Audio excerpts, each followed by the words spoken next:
In this materialistic age, the real feeling of love is disappearing from our life. Most of the love we receive from others and express to others is superficial. How can we reinforce the real feeling of love in our own life and in others? Forget about others. If you learn to be loving by your own nature, not because of somebody else or something else.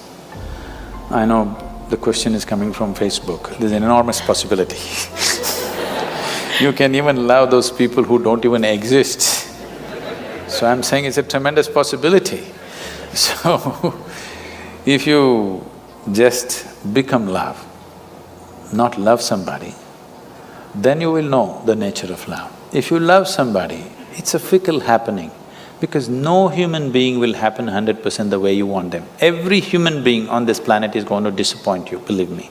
Not because they'll do something wrong, because nobody can fulfill the unrealistic expectation you have of them. It's simply not possible.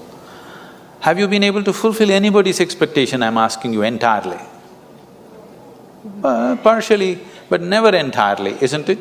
Believe me, whoever comes, I want you to know, the ideal people whom you worship, when Krishna was there, his wives complained, all right? Love is not a relationship. A relationship is a different thing. Love is a certain sweetness of your emotion.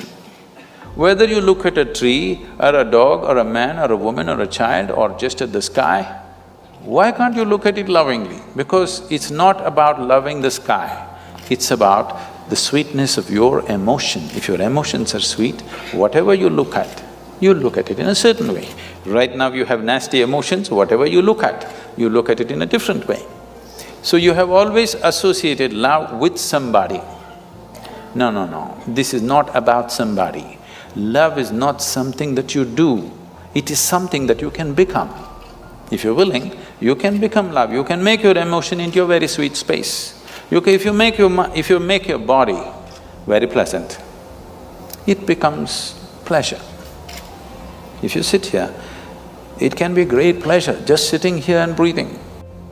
If your mind becomes pleasant, we say this is joy. If your emotions become pleasant, we say this is love. If your very life energies become pleasant, we say this is blissfulness, this is ecstasy. If your surroundings become pleasant, we call that success. Now you're calling your success with somebody as love, that's a mistake. You have a success story with somebody, you're calling that love. No, that is actually success, because that needs lots of management.